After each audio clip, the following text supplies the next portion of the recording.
Okay आज हम लोग फिर फंक्शन पर एक खास टॉपिक देखने वाले हैं जिसे जनरली बोला जाता है function overloading.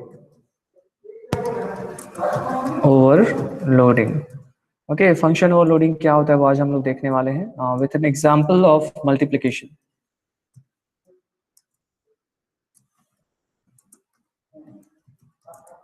Of multiplication okay, कोई बता सकता है मुझे कि मल्टीप्लिकेशन या मल्टीप्लिकेशन परफॉर्म करने के लिए हमें किन चीजों की रिक्वायरमेंट होती है? Sir, parameters and arguments. Parameters and arguments, good. और Operators. Good Yes, sir, operators.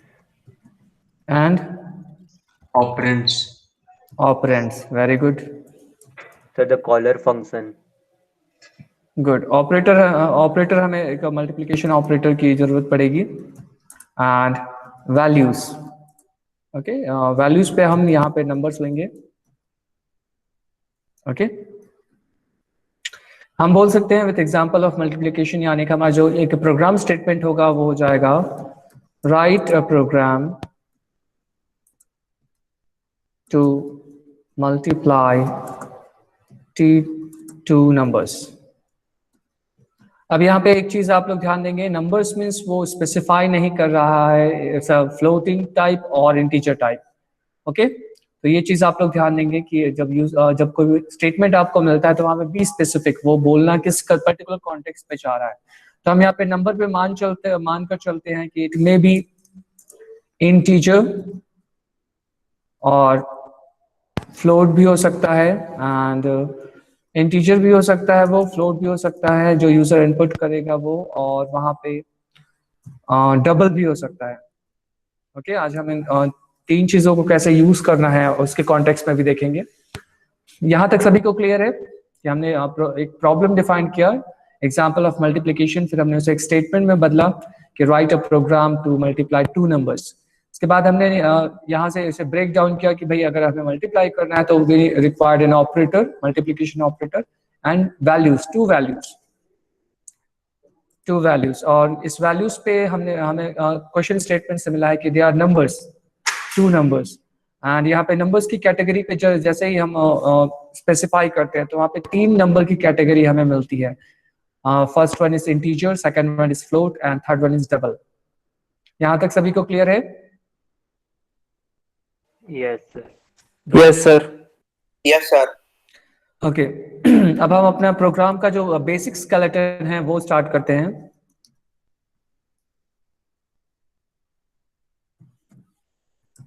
ये जो स्टेटमेंट है वो सभी के एक तरह से इम्प्रिंट हो जाना चाहिए आपके ब्रेन पे। It should be imprinted on your brain. क्या अगर आपको कोई भी प्रोग्राम जैसे बनाना है, ये तुरंत आप इसे लिखेंगे। ये एक तरह से समझ सकते हैं कि इसका एक बेस है, इसके बाद ही आप एक बेस है जिस पर आप बिल्ड करते हैं अपना rest of the program. Okay, ये मैंने बेसिक स्केलेटन बना लिया। अब ऑब्वियसली मुझे दो नंबर्स का मल्टीप्लिकेशन करना है। सो फर्स्ट ऑफ ऑल हम यहाँ पे इसे फंक्शन के थ्रू बनाना चाह रहे हैं using function.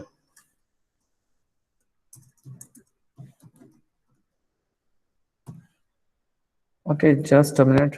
First okay, normal multiplication बनाते हैं सबसे पहले। तो normal multiplication then using function हम इसे बनाएंगे। दो वे पे बनाएंगे, वेज ऑफ मल्टीप्लिकेशन। ओके, यहाँ पे दो तरीके से हम इसे मल्टीप्लाई करना सीखेंगे। जो नॉर्मल मल्टीप्लिकेशन है वो आप सिंपल परफॉर्म कर सकते हैं। आपको टू नंबर्स की रिक्वायरमेंट होगी, इंट ए और बी मैंने यहाँ पे ले लिया, और result to store the result हम यहाँ पे थर्ड एक वेरिएबल ले रहे हैं सी, और हमने यहाँ पे जस्ट हम इसे डिक्लेयर करते हैं, इनिशियलाइज कर देते हैं कुछ नंबर से। ओके, यहाँ पे एक और चीज देख सकते हैं हम, difference between initialisation and declaration. एक और चीज इंक्लूड करते हैं इस पे अपने टू डू लिस्ट पे।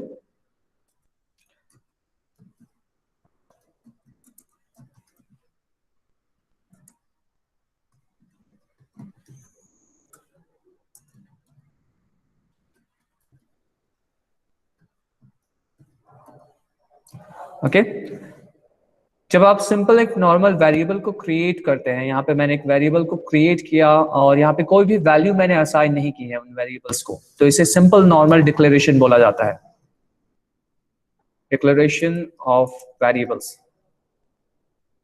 ओके ध्यान देंगे यहाँ पे जहाँ पे मैंने सिंपल एक I have just created 3 variables under integer type, data type मेरा जो इंटीजर टाइप का है, and I haven't assigned any kind of value to them, okay? और by default compiler इन्हें कुछ values assign कर सकता है, क्योंकि जैसे ही आप एक variable create करते हैं उसके लिए memory space वो create करता है। अभी नहीं क्योंकि अभी मैंने इसे compile ही नहीं किया, तो compile के टाइम पे नहीं कर रहा है वो, जिस टाइम आप उसे actual run करते हैं उस टाइम वो create करता है, okay? और यहाँ पे मैं ऐसे initialize करता हूँ इन्हें, मैंने a इक्वल्स टू 12 दिया and b equals to 13। Okay ये पहला वे हो सकता है इनिशियलाइज करने का कि आप अलग से इनिशियलाइज करें उसे, या इसका एक दोनों का कंबाइंड फॉर्म आप यूज कर सकते हैं। Just for example int x equals to 12 and y equals to 13 and z। Okay ये दोनों चीजें वैलिड है आपकी प्रोग्रामिंग पे, आप चाहें तो डिफरेंट उन्हें यूज करें, आप चाहें तो एक सिंगल वे पे आप कंबाइन कर सकते हैं। क्लियर है दोनों चीजें आप लोगों को, सभी को? Yes sir. Yes sir.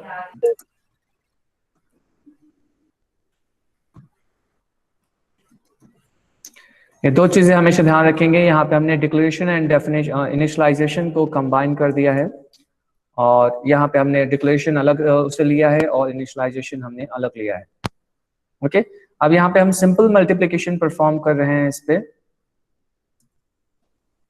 और इसे मल्टीप्लाई करने के लिए हम यूज कर सकते हैं सबसे पहला वाला जो a और b है उसे मैं यूज करता हूँ, c equals to a into b। Okay यहाँ पे c equals to a into b मैंने यूज किया, और उसके बाद मैं इसे प्रिंट करा सकता हूँ, print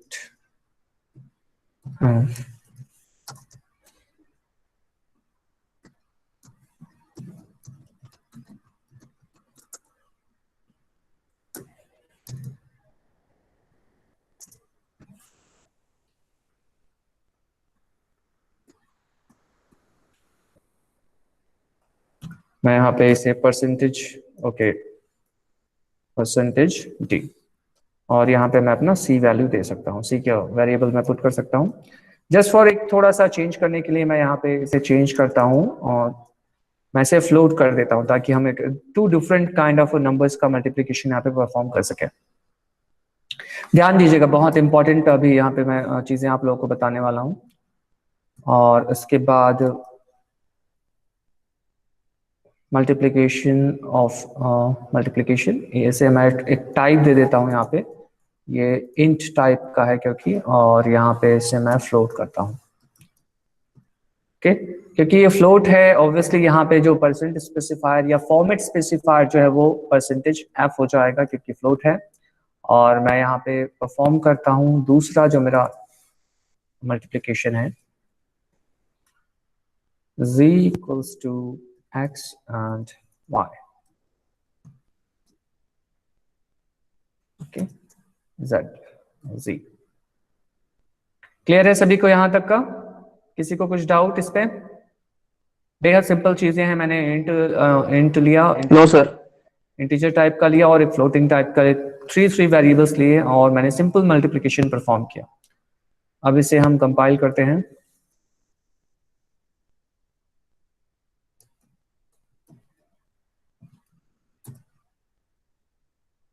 okay compile successfully and मैं इसे अब रन कर रहा हूँ।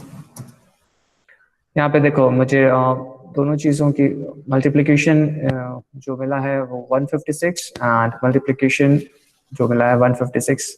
आप हमेशा ध्यान रखेंगे डॉट के बाद जो आपका डेसिमल है उसके बाद आपको 6 डिजिट्स मिलेंगे हमेशा। ओके 1 2 3 4 5 6 डिजिट्स मिलेंगे। ओके प्रिसीजन जो आप बोलते हैं प्रिसीजन, वो 6 डिजिट का प्रिसीजन आपको मिलेगा हमेशा। ओके, अब देख, अब ये तो था सिंपल का। जस्ट एक और चेंज मैं इसमें परफॉर्म करता हूँ। सर एक डाउट है। हाँ बोलो। सर अपन तो बढ़ा भी सकते हैं ना ये प्रिसीजन? प्रिसीजन तुम बढ़ा सकते हो, पर जो बाय डिफॉल्ट जो मिलता है तुम्हें सी पे बाय डिफॉल्ट जो मिलता है वो 6 प्लेस तक का आपको मिलता है। Okay sir. ओके ओके, इसे घटा भी सकते हैं और बढ़ा भी सकते हैं। घटाने के लिए आपको सिंपल एक फॉर्मेट यूज करना होता है।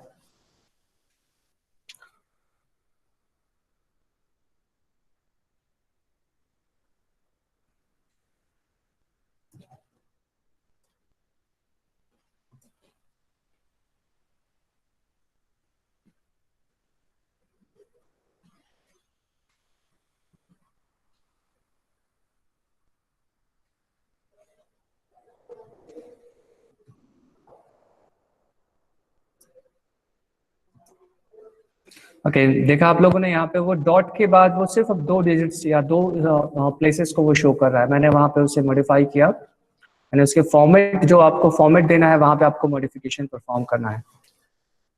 इसे बोला जाता है, यहाँ पे मैं स्पेसिफाई कर रहा हूँ कि dot after dot you have to select only और प्रिंट ओनली 2 वैल्यूज। ओके, इस तरह से आप प्रिसीजन को कंट्रोल कर सकते हैं। अगर मैं इसे 8 देता हूँ तो सपोज देखते हैं 8 पे क्या प्रिसीजन परफॉर्म करता है। Compile and run. यहाँ पे देखो अब उसने 8 और डेसिमल तक का उसने चेंज कर दिया। क्लियर है? In this way you can control the precision और how long you want to print. Okay, clear है सभी को? Yes, sir. Yes, sir. Okay good. Okay, अब यहाँ पे एक चीज आपको प्रॉब्लमेटिक हो सकती है। सपोज मैं यहाँ पे y को मैं यहाँ पे इनिशलाइज नहीं करता, x को मैंने इनिशलाइज किया और y को मैं अलग से इनिशलाइज करता हूँ। उस केस पे देखते हैं। थिंक y इक्वल्स टू, मैं यहाँ पे 12.5। देखो एक्चुअली जब मैंने यहाँ पे इनिशलाइज किया तो उन्हें कंप्लीट नंबर से, देखो उसे इंट दिखा रहा है जबकि वो उसे फ्लोट है। ओके, तो इस वजह से कोई इशू नहीं आया था यहाँ पे, पर ओके यहाँ पे भी अब वो प्रॉब्लम हो सकती है। मैं ऐसे एक इंटीजर वैल्यू दिखा रहा है, मैंने एक इंटीजर वैल्यू को मैंने फ्लोट पे असाइन किया, इसलिए उसे कोई प्रॉब्लम नहीं हुई। पर सपोज मैं वहां पे एक फ्लोटिंग पॉइंट नंबर असाइन करता हूँ उसे।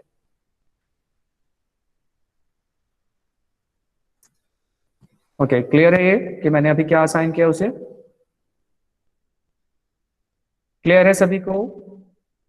मैंने यहाँ Yes, पे अब x की वैल्यू 12 किया है और y की वैल्यू 13.4 किया है।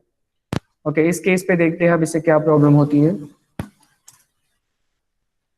मैंने इसे कंपाइल किया और कंपाइल सक्सेसफुली हो गया और इसके बाद इसे रन करते हैं। ओके, नो इश्यूज, यहाँ पे वो सक्सेसफुली इसे कंपाइल और रन कर रहा है।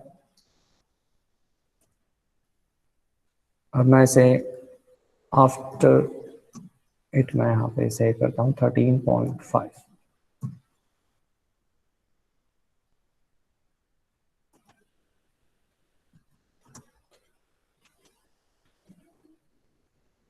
ओके, इनिशियलाइजेशन पे इससे कोई प्रॉब्लम नहीं हो रही। पर यहाँ पे ध्यान देंगे, देखिए जैसे मैंने उसे होवर किया उसके ऊपर 13 के ऊपर ऊपर उसने उसका डाटा टाइप दिखा रहा है। वो कौन से टाइप का दिखा रहा है?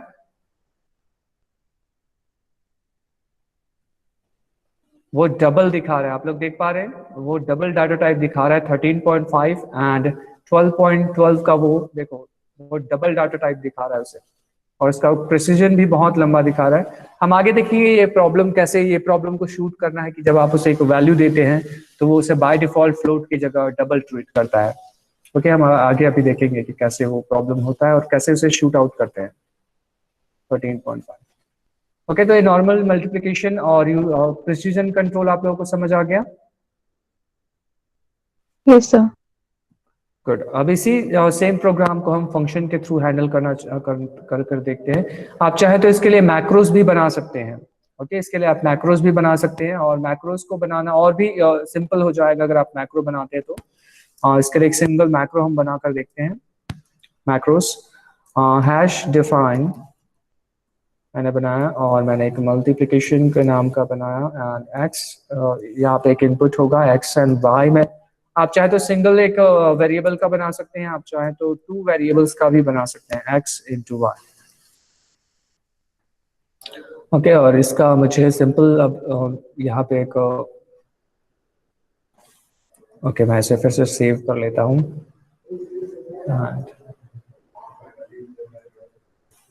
मैक।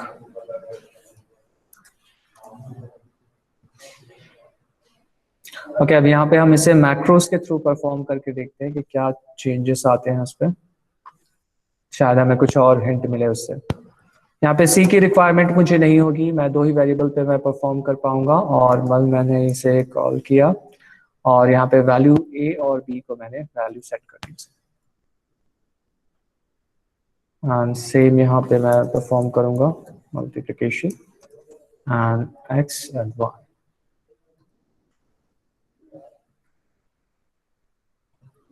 क्लियर है कि मैंने कैसे एक मैक्रो को कॉल किया यहाँ पे, और मैक्रोस मैंने क्रिएट किया एक macros simple.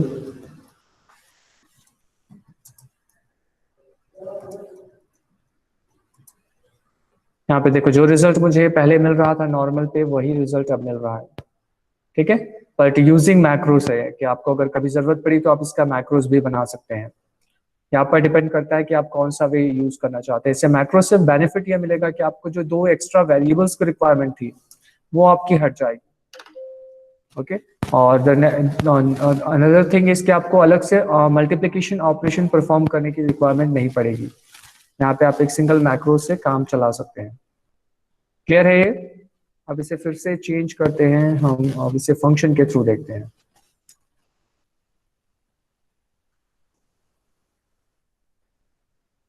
Okay, I think मैंने गलत वाला फाइल रन किया था।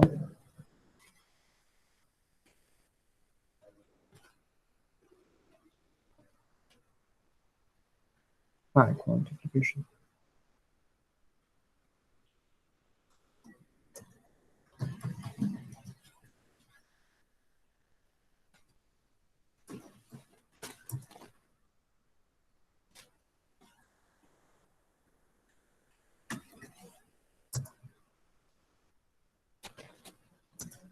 ओके, ठीक है, क्लियर है सभी को?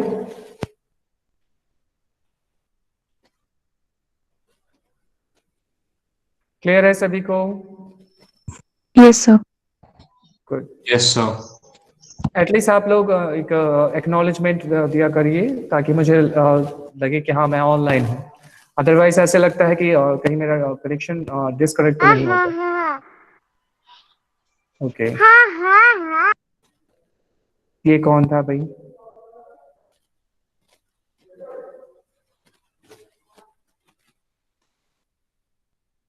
ओके, अब इसे हम एक फंक्शन के थ्रू ट्राई करते हैं कि how to multiply 2 numbers using function.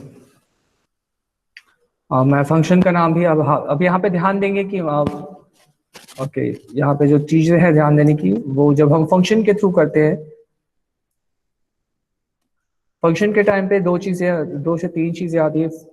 Declaration and the second thing is definition of function.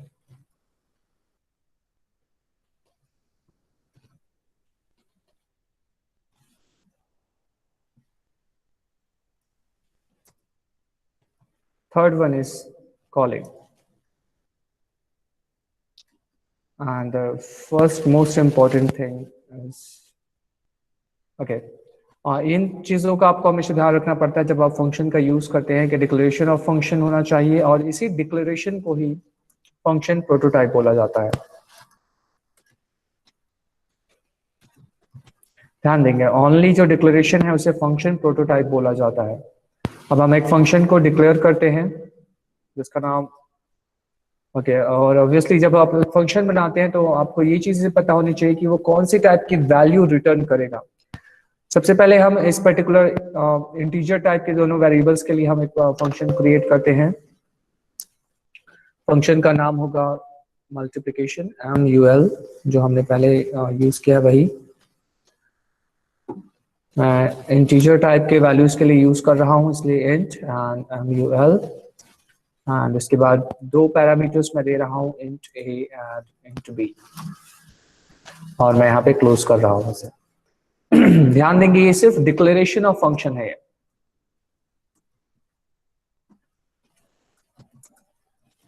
या फंक्शन का प्रोटोटाइप।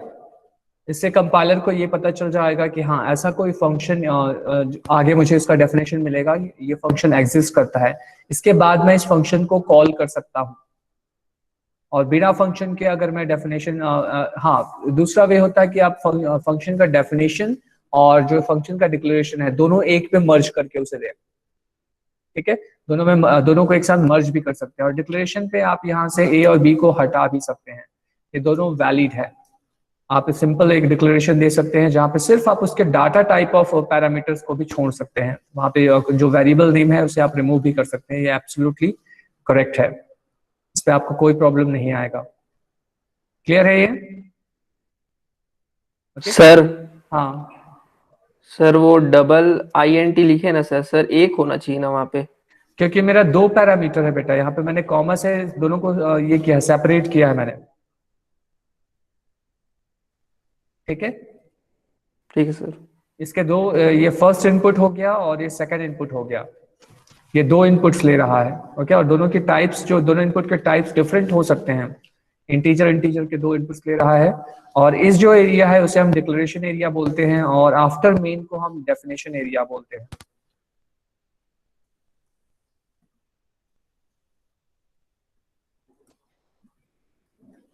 ओके, ये डेफिनेशन एरिया होता है आफ्टर मेन, और यहाँ मैं उसे डिफाइन करूंगा इंट, और मेरा ये था mul and int A int B, यहाँ पे मैंने उसका बॉडी क्रिएट किया, ये मेरा डेफिनेशन एरिया है। और डेफिनेशन पे हमेशा उसकी बॉडी रहेगी, यानी कि आप एक्सप्लेन करेंगे उस पर्टिकुलर फंक्शन की फंक्शनैलिटी और the operation that particular function performs, okay. यहाँ पे मैं इसे रिटर्न करता हूँ a into b। आप चाहें तो एक और वेरिएबल ले सकते हैं सी नाम का और उसके बाद ये करें, पर एक शॉर्ट आप बोल सकते हैं कि कोड ऑप्टिमाइज कर रहा हूं मैं। और हमेशा एक चीज ध्यान रखेंगे, जो रिटर्न है, जो भी फंक्शन है, जो फंक्शन आप बनाते हैं वो हमेशा सिंगल वैल्यू ही रिटर्न कर सकता है। Function can only return a single value, उसके अलावा वो कुछ और रिटर्न नहीं कर सकता, वो सिर्फ एक ही वैल्यू रिटर्न करेगा। अगर आप चाहेंगे कि आपका रिटर्न जो है वो 2 वैल्यूज को रिटर्न करे, ए और बी को, तो ये पॉसिबल नहीं है, ओके। वो हमेशा एक ही वैल्यू को रिटर्न करेगा, क्योंकि मैं यहाँ पे मल्टीप्लाई कर दे रहा हूं, तो value of A and value of B get multiplied and become one single value. Clear है यहाँ पे? Yes sir. ठीक है। अब देखो, इसके साथ फंक्शन के साथ जो प्रॉब्लम मैं आज आप लोगों को, जो जिस प्रॉब्लम के बारे में हम आज बात करने वाले हैं, वो कैसे धीरे से आएगा। ओके, अब यहाँ पे मैंने फंक्शन बना लिया और अब मैं फंक्शन को यूज करना चाह रहा हूँ, और यहाँ पे मैंने भी कॉल, दोनों जगह पे मैंने कॉल किया है उसे, और मैंने वैल्यूज भी दिया है। क्लियर है सभी को? यहाँ पे मैंने जो किया है, मैंने एक सिंपल एक वेरिएबल्स को मैंने असाइन किया और मैंने उसे यूज किया। अब मैं इसे कंपाइल करता हूँ।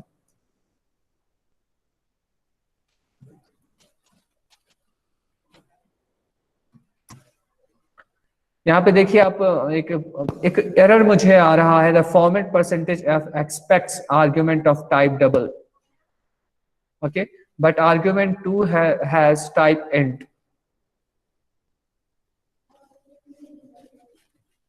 ओके।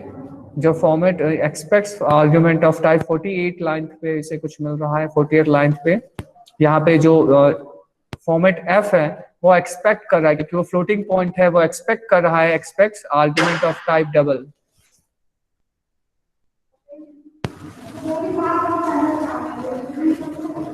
ओके, वो डबल टाइप को एक्सपेक्ट कर रहा है, और क्योंकि आर्ग्यूमेंट है वहां पे इंटीजर टाइप का, ठीक है।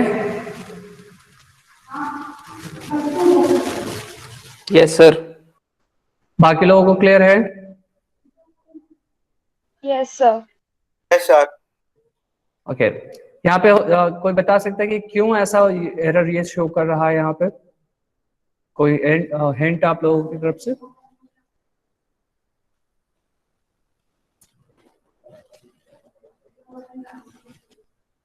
सर क्योंकि वैल्यू तो प्लेस की ही नहीं है यहाँ पे, हाँ, कहाँ पे? ए बी का, ए बी की 58 वैल्यू? वाले।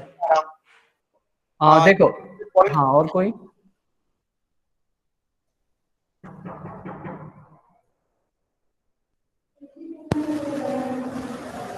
Okay just a minute. Okay सोचो तुम लोग, तब तक मैं सर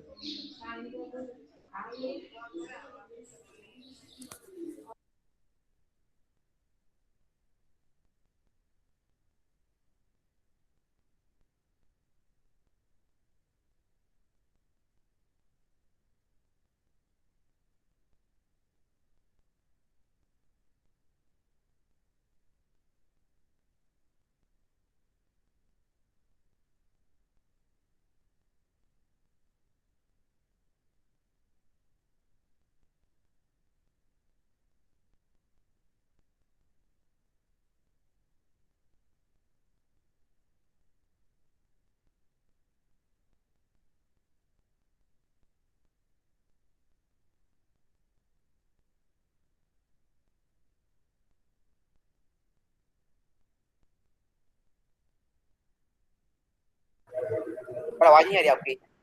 हाँ एक्चुअली यहाँ पे एग्जाम चल रहा है तो कुछ बाहर डिस्टरबेंस था तो इसलिए मैंने अभी म्यूट किया था। ओके सो क्या सोचा आप लोगों ने, क्यों मुझे ये एरर मिल रहा है? सर परसेंटेज उसमें हाँ रिटर्न कोई इंटीजर वैल्यू नहीं दे रहा, जैसे हम लोग लास्ट में लिखते थे रिटर्न 0, वैसे ओके नहीं लिखा है। देखो बेटा, यहाँ पे रिटर्न वो ए भी मल्टीप्लिकेशन कर रहा है, वो रिटर्न जो कर रहा है वो वैल्यूज ऑफ ए बी को रिटर्न कर रहा है। Yes sir. ओके तो रिटर्न भी कर रहा है अब तो ये, तो क्या प्रॉब्लम है यहाँ पे फिर? यही चीजें हैं जिन्हें आपको एक्चुअल में समझना पड़ता है। जब आप फंक्शन लिखना बेहद आसान है, कोई भी फंक्शन लिख सकता है, पर उसके डेप्थ में जाकर उसे समझना कि क्यों मुझे यहाँ पे पर्टिकुलर एरर आ रहा है और क्या करूं मैं जो इससे मुझे चेंज करना पड़ेगा। यही चीजें आप लोगों को समझना है, क्योंकि फंक्शन मैंने जैसा लिखा वैसा आप भी लिख सकते हैं, पर वो why that particular error is, उसे समझना थोड़ा सा कॉम्प्लिकेटेड होता है। कोई और गैस करेगा क्यों मुझे ये एरर मिल रहा है लाइन नंबर 48 पे? सर क्योंकि फंक्शन भी इंटीजर है। फंक्शन भी इंटीजर है, और गुड, बहुत क्लोज हो बेटा। जो ओके चलो मैं बोलता हूँ, जो ये फंक्शन रिटर्न कर रहा है जो वैल्यू, वो एक इंटीजर वैल्यू रिटर्न कर रहा है, पर जो यहाँ पे जो हमने स्पेसिफायर दिया है, जो फॉर्मेट स्पेसिफायर दिया, वो क्या है? वो एक फ्लोट है। इसलिए उसे प्रॉब्लम हो रही है कि जो मैं एक्सपेक्ट, जो कंपाइलर है या जो सिस्टम है वो एक्सपेक्ट कर रहा है कि वो यहाँ पे एक फ्लोटिंग पॉइंट नंबर को प्रिंट करना चाहता है, पर जो नंबर उसे दिया जा रहा है वो एक इंटीजर वैल्यू है, या जो भी उसे मिल रहा है वो डबल, क्योंकि जब आप उसे रिटर्न करते हैं एक नंबर को तो उसे वो डबल पे कर रहा है। Format percentage f aspects argument of double type expect करता है, but the argument has type int. Okay उसे यही चीज आपको समझना है कि जो वो एक्सपेक्ट कर रहा है उसे वही चीज देना पड़ेगा।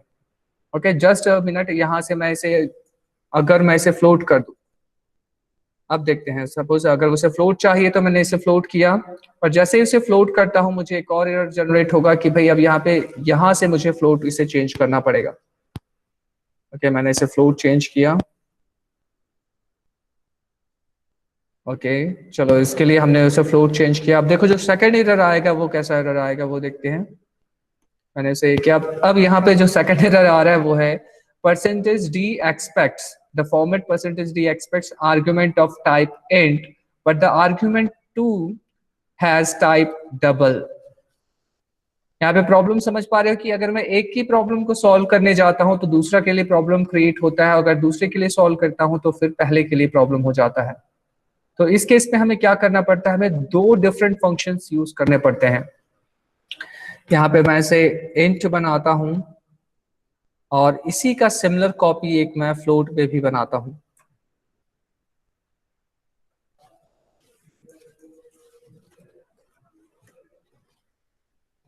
ओके क्लियर है? ये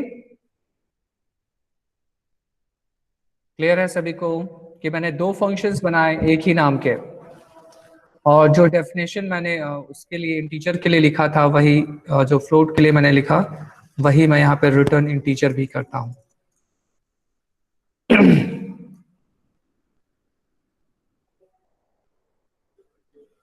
ओके अब प्रॉब्लम ये आएगी, कंपाइलर को फिर से देखते हैं हम। अब प्रॉब्लम क्या आ रही है कंपाइलर को? अब यहाँ पे उसे बहुत सारे प्रॉब्लम्स आ रहे हैं। अब वो बोल रहा है कि जो डेफिनेशन आपने दिया है वो मेरे लिए एम्बिगुअस है। ओके, यानी कि कंफ्यूजिंग है उसके लिए कि आप कौन सा डेफिनेशन को कब कॉल कर रहे हैं। मुझे फ्लोट इंटीजर इंटीजर को कॉल करना है या फ्लोट इंट या इंट मल्टीप्लिकेशन इंट इंट को कॉल करना है। ओके, तो यहाँ पे वो कंफ्यूज हो जा रहा है। तो अब उसकी कंफ्यूजन दूर करने के लिए फिर हम एक थोड़ा सा इसमें मॉडिफिकेशन परफॉर्म करते हैं। जो फ्लोट वाला था हम उसे फ्लोट फ्लोट ही बना देते हैं कि उसे हमसे फ्लोट वैल्यूज दे रहे हैं। ओके, मैंने यहाँ पे अब डेफिनेशन चेंज कर दिया उसका, और अब वो फ्लोट वैल्यूज लेगा, दो फ्लोट वैल्यूज को लेगा और दो फ्लोट वैल्यूज को मल्टीप्लाई करके वो फ्लोट वैल्यूज को ही रिटर्न करेगा।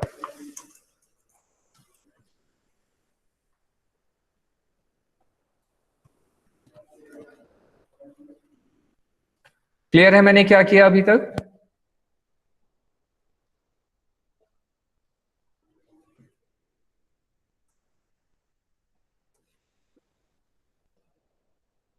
Yes sir. और यहाँ पे फिर उसने एज इट इज जो रिक्वायरमेंट थी उसके अकॉर्डिंग उसने फुलफिल कर दिया। क्योंकि अब अगर उसे जिस वाले फंक्शन को देखो, दोनों जगह मैं सेम चीजें कॉल कर रहा हूँ। यहाँ से देखो, ध्यान से देखो, मैंने दोनों जगह सेम चीजें सेम वे पे कॉल किया है मैंने। ओके, और इसी को ही फंक्शन ओवरलोडिंग बोलते हैं कि ऑन द डिपेंडिंग, ये डिपेंड करता है on the basis of type of parameter. अब वो टाइप ऑफ पैरामीटर के बेसिस पे जज कर रहा है कि उसे कौन से फंक्शन को कॉल करना है। ओके, वो कभी भी गलत फंक्शन को कॉल नहीं करेगा, हमेशा याद रखिएगा। जब आप उसे इंटीजर इंटीजर वैल्यू देंगे तो वो इंटीजर वाले ही फंक्शन को कॉल करेगा। अब बोलेंगे आपकी सर आपको कैसे पता, तो चलिए वो भी टेस्ट करके देखते हैं कि कब वो कौन से फंक्शन को कॉल कर रहा है। प्रिंट एफ, और यहां से वो स्लैश एन मैंने दिया, and slash N integer function. Okay, ये मेरा एक हिंट है कि मुझे पता चल जाएगा जैसे ही इसने इंटीजर फंक्शन को कॉल किया,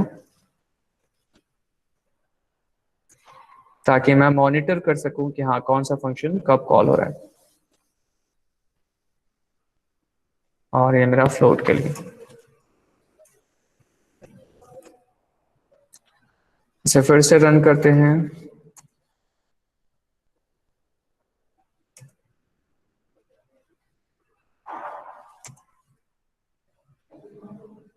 क्लियर है सभी को? देखो, सबसे पहले वो इंटीजर फंक्शन को कॉल कर रहा है, देन मल्टीप्लिकेशन इस इंटीजर ये कर रहा है, उसके बाद वो फ्लोट फंक्शन को कॉल कर रहा है, और फ्लोट फंक्शन को कॉल करने के बाद वो कोई भी चीज प्रिंट नहीं कर रहा है।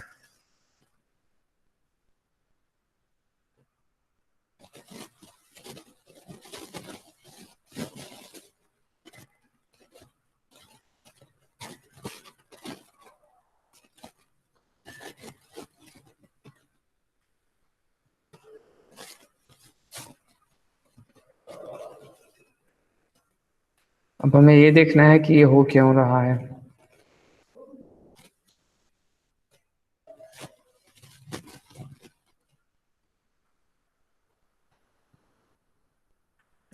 से एक बार फिर से कंपाइल करते हैं। ओके, आई थिंक यहाँ पे कुछ गड़बड़ था उस पर। ओके, यहाँ पे वो एज इट इज दे रहा है। देखो, integer function first time call हुआ जब हमने इंटीजर पैरामीटर्स के साथ उसे कॉल किया। ओके, और सेकंड टाइम पे वो फ्लोट फंक्शन को कॉल कर रहा है जब हम उसे फ्लोटिंग पॉइंट वैल्यूज के साथ कॉल कर रहे हैं। क्लियर है? Yes sir. बाकी सभी यस को? सर। Yes sir. ओके, इसका एक और तरीका हो सकता है, आप इसे अब थोड़ा सा भी यहाँ पे ध्यान देंगे। सपोज मैं डायरेक्ट वैल्यूज के साथ इसे कॉल करना चाह रहा हूँ, जैसे सपोज 13.24। ये भी एक वैलिड वे है कॉल करने का, कि जब आप एक सिंगल वेरिएबल और एक वैल्यू के साथ उसे कॉल कर सकते हैं। ओके, इस केस पे आप लोग ध्यान देंगे कि क्या हो रहा है। अभी ये मैंने फंक्शन कंपाइल सक्सेसफुली हो गया मेरा, एंड जब मैं रन कर रहा हूँ,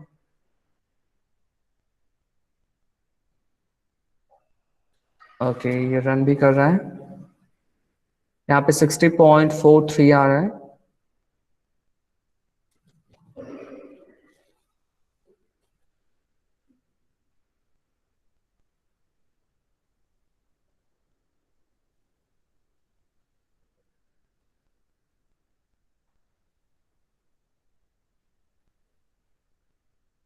ओके। और अगर आपको एक और चीज आप कांस्टेंट कर सकते हैं कभी, अगर उस फॉर्मेट की आपको रिक्वायरमेंट हुई। सपोज मुझे दो इंटीजर और एक इंटीजर और एक फ्लोटिंग पॉइंट नंबर को मल्टीप्लाई करना है। ये तो जरूरी नहीं कि आपको हमेशा दो वैल्यूज मिले, वो इंटीजर इंटीजर मिले या इंटीजर और फ्लोट मिले, फ्लोट फ्लोट मिले। तो आप उसके लिए भी एक कर सकते हैं, फ्लोट मल्टीप्लिकेशन इंट और फ्लोट। ये मेरा एक नया फंक्शन मैं क्रिएट कर सकता हूं। अब ये तीनों फंक्शन के नाम सेम है, पर तीनों का जो डिफरेंस है वो उनके सिग्नेचर पे है। ये जो पैरामीटर्स हैं उन्हें इसका एक फंक्शन का सिग्नेचर बोला जाता है। यहाँ पे वो इंटीजर इंटीजर है, यहाँ पे वो फ्लोट फ्लोट है, और यहाँ पे वो इंटीजर एंड फ्लोट है। ठीक है, आप हमेशा ध्यान रखेंगे कि अगर आप सिर्फ दो फंक्शन का अगर आप सिर्फ रिटर्न टाइप चेंज करते हैं तो भी वो सेम पहचाने जाते हैं। तो भी आपको आपके जो कंपाइलर है उसे एम्बिगुअस मानता है।